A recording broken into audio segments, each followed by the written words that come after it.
Maman Marie, nous te plaçons votre fils, Monsieur René. Intercédez pour nous auprès de votre fils, qu'il puisse garder Monsieur René là où il va. Seigneur, la famille. Père, lancez votre regard et vous regarderez sur lui. Protégez les enfants qui vont ici. Mettez la terre dans la famille et que ces obsèques puissent passer dans de bonnes conditions. là que nous allons réciter la prière que nous avons enseignée.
ton chemin,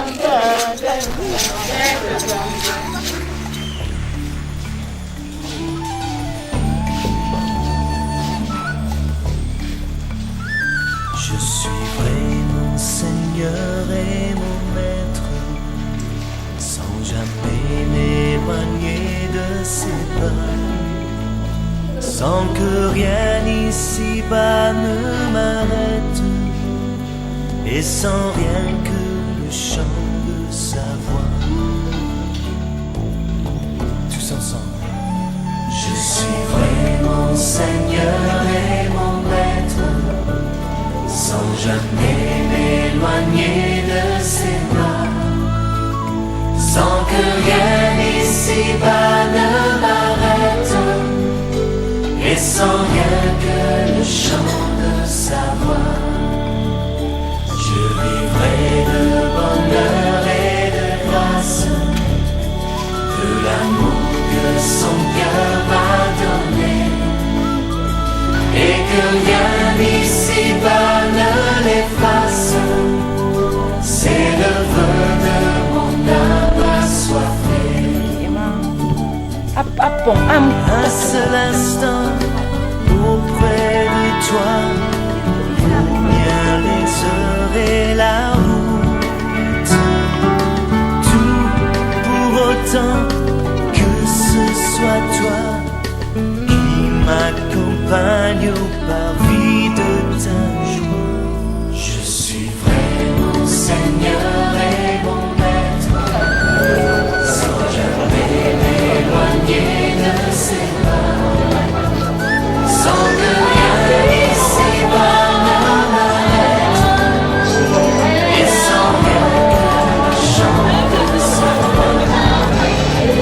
Je vivrai de bonheur et de grâce, de l'amour de son cœur.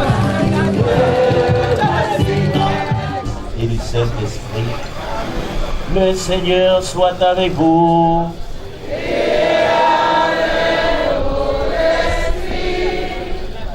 De notre époux, de notre frère, de notre ami, que le Seigneur a rappelé auprès de lui.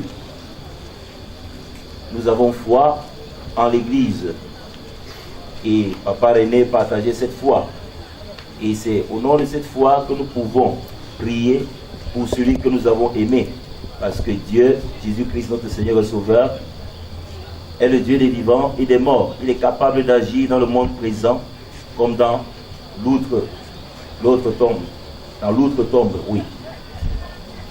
Demandons sincèrement pardon au Seigneur au début de cette célébration eucharistique, qu'il nous prépare à célébrer en reconnaissant devant Dieu que nous sommes de pauvres pécheurs.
il nous pardonne nos péchés, nous conduise à la vie éternelle.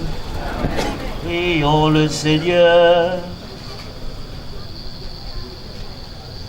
Dieu d'amour, source de tout amour, l'affection que tu as mise en nos cœurs pour ton serviteur, René So, nous invite à te prier avec confiance. Tu veux pardonner à tout homme pécheur et tu fais vivre ce que tu sanctifies. Accorde à notre ami le bonheur que tu réserves à tes fidèles. Délivre-le totalement de ce qui le retient loin de toi et donne-lui de se tenir devant ta face au jour de la résurrection. Par Jésus-Christ, ton Fils, notre Seigneur et notre Dieu, il est avec toi dans l'unité du Saint-Esprit, maintenant et pour les siècles des siècles. Saint-Jean, moi, Jean, j'ai entendu une voix qui venait du ciel. Elle me disait d'écrire ceci. Heureux désormais les morts qui s'endorment dans le Seigneur. Oui, dit l'Esprit de Dieu, qu'ils se reposent de leur peine, car leurs actes les suivent. Parole du Seigneur.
Alléluia.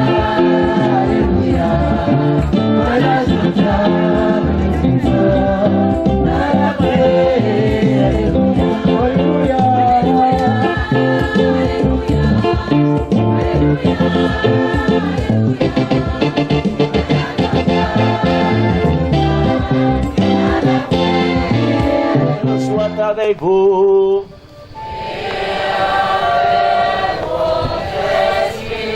Évangile de Jésus-Christ selon saint Luc.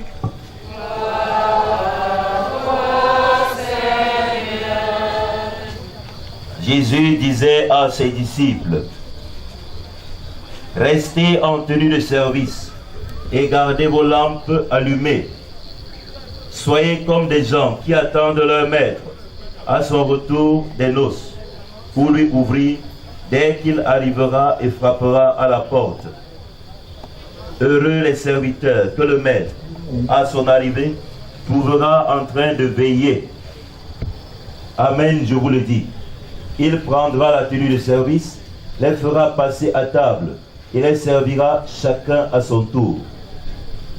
S'il vient vers minuit, ou plus tard encore, et qu'il les trouve ainsi, heureux sont-ils. Vous le savez bien. Si le maître de maison connaissait l'heure où le voleur doit venir, il ne laisserait pas percer le mur de sa maison. Vous aussi, tenez-vous prêts. C'est à l'heure où vous n'y penserez pas que le Fils de l'homme viendra. Acclamons la parole de Dieu.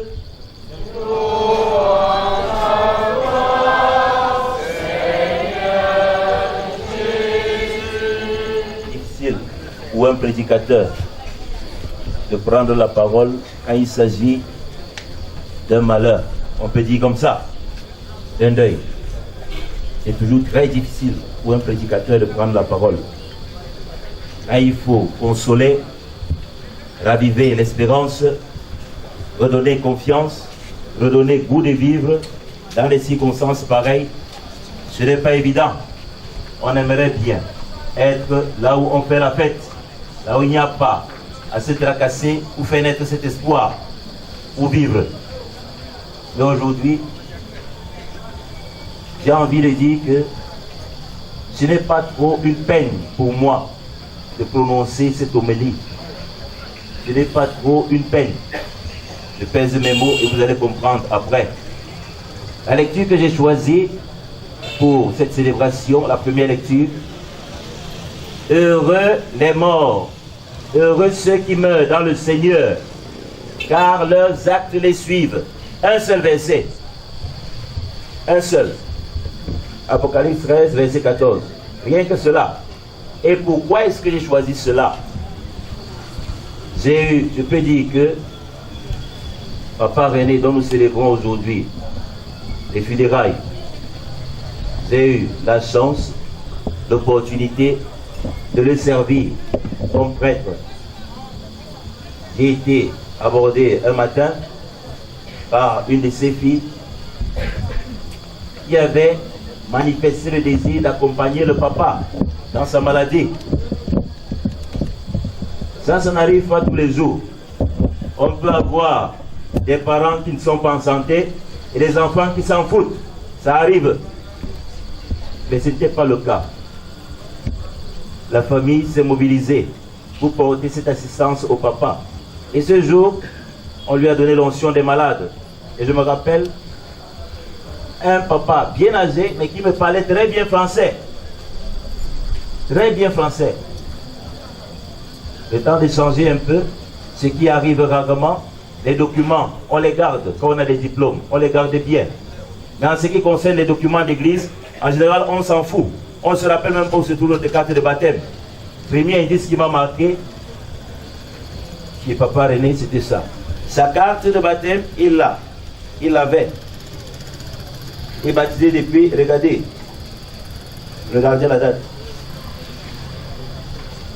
Un homme méticuleux. On n'a pas besoin de plusieurs signes pour comprendre cela. Quand j'ai jeté un coup d'œil à la page 4, 5, je me suis rendu compte que c'est normal qu'il soit ici pour quelqu'un qui a enseigné les mathématiques. C'est notre commun à nous autres enseignants de mathématiques. De temps en temps, nous sommes pointilleux. Mais le mot que je dois dire et prononcer aujourd'hui est beaucoup plus en rapport avec l'évangile. Être prêt. Être prêt, quand est-ce que je vais rencontrer le Seigneur? Ça, je ne le sais pas. chaque fois qu'on célèbre les obsèques, qu'on célèbre des funérailles, la question, les mots, les paroles qui sont adressées ne concernent pas celui qui est déjà parti. Ça me concerne moi qui suis vivant. Moi qui suis assis là et qui écoute la prédication. Et l'histoire de ma petite vie de frère, c'est la première fois que je commence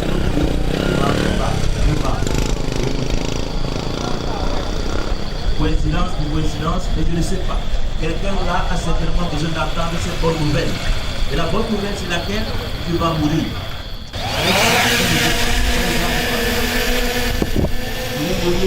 Et tu vas mourir. Ça au moins c'est certain. Que faut-il faire? Que faut-il faire? L'évangile me dit quelque chose. L'évangile me dit quelque chose et à toi aussi. Prépare ta mort. Prépare ta mort. Est-ce que moi, aujourd'hui, chrétien, baptisé ou bien non baptisé, je me soucie de la chose de Dieu?